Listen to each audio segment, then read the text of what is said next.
There is an animal living inside you right now. And before this is over, you will know exactly which one it is. You will also know which animal betrayed you because you have already met it and you called it a friend. 7 fables follow, and each one is darker than the last. The first will unsettle you, the middle ones will name people you know, and the seventh will not let you sleep. Do not stop at the one that stings, because the one that stays is always near the end. Listen the way you would listen to a stranger who somehow knows your name. The first creature was the best-fed animal in the whole field. It woke each morning to the finest grain, poured warm into its trough before any other beast had stirred.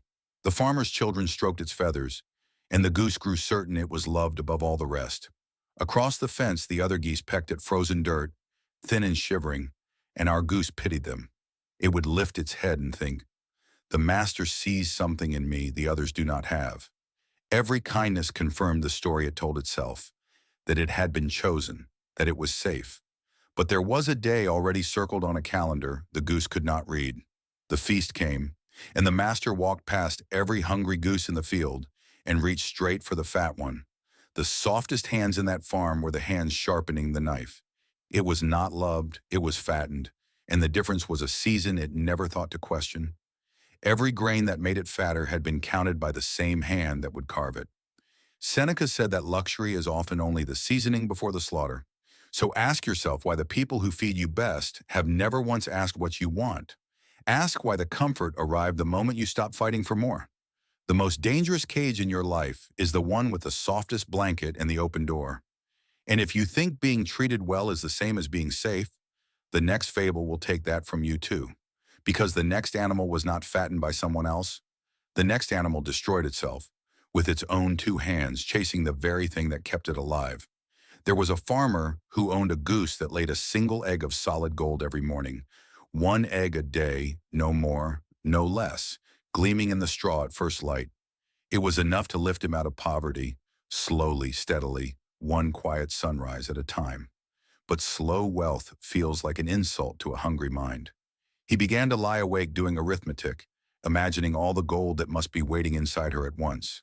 Why wait a lifetime, he thought, when the whole fortune is sitting in my barn tonight? So he took the knife to the thing that fed him, certain he would find a treasury beneath the feathers.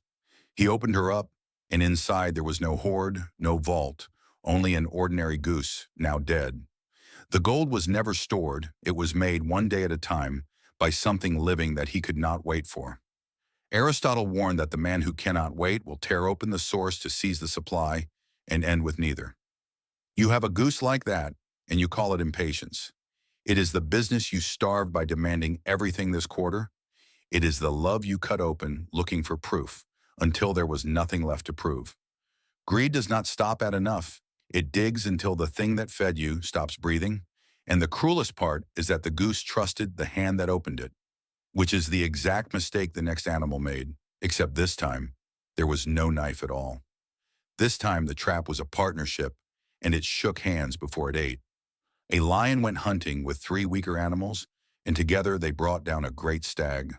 They had agreed beforehand, as equals, that the kill would be split 4 ways, but when the meat lay on the ground, the lion stepped forward to divide it. "The first share is mine," he said, "because I am the king. The second share is mine, because I am the strongest, and you cannot take it from me. The third share is mine, because I worked harder than any of you, and you know it. And as for the fourth share," he said, "let any of you reach for it and discover what it costs." The 3 who hunted all night walked home with nothing but the memory of the chase. And the worst part was the handshake at the start, the agreement that made them believe they were equals. This is what they never tell you about working beside power. You were not a partner, you were labor with a title, and the title was the whole of your pay. Nietzsche understood that the weak are counted in the bargain, but they are never paid. You know this animal because you have hunted for it. You are the one who built the thing while someone else stood ready to name it theirs. You are the one who did the work all night and was thanked with a fourth share you were warned not to touch. The moment you join hands with something that does not need you, you stop being the partner and become the next portion. But at least the lion was honest about its hunger. It never pretended to love you. The next animal did the opposite. and that is why it is worse. The next one was saved by kindness and answered with poison. A farmer was walking home through the bitter cold when he found a snake frozen stiff in the road. Anyone with sense would have stepped over it and kept walking. But the farmer felt the old tug of pity, so he lifted the half-dead thing and pressed it inside his coat, against his chest. He gave it the warmth of his own body, the heat of his own beating heart, until slowly the snake began to stir. And the moment it had strength enough to move, it sank its fangs deep into the chest that had revived it. As the poison spread and the farmer fell, he finally understood what he had done. His warmth had not changed the snake's nature. It had only restored its ability to strike. He had not saved a friend. He had thought a weapon and handed it the only thing it needed, which was a second chance. Seneca said that pity shown to a viper is a knife pressed into the hand of your own killer. You have warmed something cold and called it mercy. It is the person everyone warned you about, the one you were sure you could love into something better. It is the relative you keep letting back in, who comes alive only long enough to bite, then goes cold again. Kindness does not soften a fang. It sharpens it, then thanks you for the heat. The colder the thing you revive, the more grateful it pretends to be, right up until the moment it can move. And here is what should frighten you most. The snake did not lie to the farmer. It never promised to be safe. The farmer simply needed it to be. The next animal learned that the people who fool you best are the ones telling you who to fear. A pack of wolves circled a flock of sheep, but the sheepdog stood guard, and the wolves could not get close. So the wolves did not attack. They did something patient and far more clever. They called across the field to the sheep, night after night, with reason in their voices. Look at those dogs, they said, snarling, baring teeth, dragging you where you do not want to go. We have never touched you, the wolves said, yet they bark at you every single day. Are they truly your protectors, or are they simply the ones with their jaws already at your throat? And the sheep, exhausted by the noise and the discipline, began to believe it. They turned on their own guardians and drove the sheepdogs out into the dark, proud of their freedom at last. By morning, there was not one sheep left alive in that field. Schopenhauer knew that an enemy's first victory is convincing you that your protector is the threat. You have done this, and you did not even feel it happen. It is the voice that taught you to resent the one person who kept telling you a hard truth. It is the new friend who works so quietly to make you distrust the old ones. The wolf rarely breaks down the gate. It talks you into opening it and calling that freedom. And if you think you would have seen through it, remember, every one of those sheep thought the same. But the next animal was destroyed by something it could never have seen because it came from inside. An eagle sat at the very top of the sky, the highest and proudest of all the birds.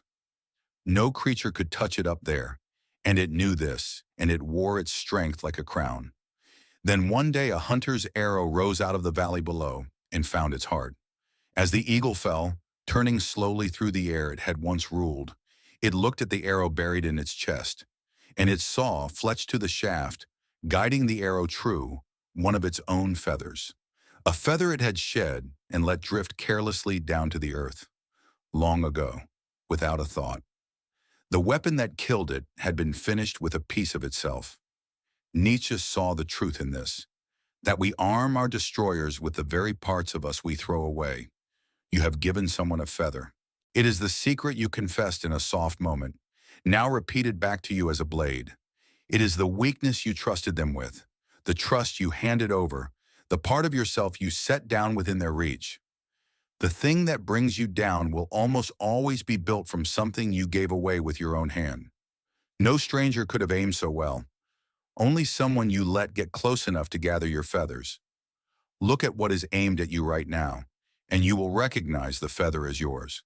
But none of these, not the snake, not the wolf, not the arrow, will land the way the last one does. Because the last animal is the one you keep carrying, long after it has shown you exactly what it is. A scorpion stood at the edge of a black river, unable to cross the water alone. So it begged a frog for passage and swore the only oath that mattered. I will never sting you, it said, for if you drown, I drown with you. And the frog believed it because the promise was reasonable and the voice was kind. It told itself that no creature would harm the very thing keeping it alive. So the scorpion climbed onto its back, and they set out across the deep. For a while the water was calm, and the frog let itself feel almost proud.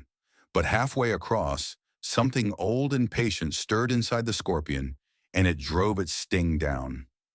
"Why?" gasped the dying frog. "Now we both go down." "It is my nature," the scorpion answered, as the water closed over them both. Nietzsche knew you cannot reason a creature out of its instinct. What lives in a thing's nature will come out, no matter what it promised when it needed you. The friend who betrayed you did not lose their way.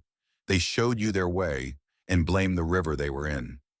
The partner whose cruelty you called a bad season was never a season. It was a climate, and you kept dressing for spring. They told you who they were early in something small you forgave too fast, and your hope that they would change is the river you keep carrying them across, again and again. So now you know which animals you have met, and you know their names. You have been the goose, certain you were loved when you were only being fattened. You have been the farmer opening the goose, warming the snake, learning the same lesson twice. You have been the partner who hunted all night for a fourth share you were warned not to touch. You have been the sheep who drove out its own protector, and the eagle struck down by its own feather.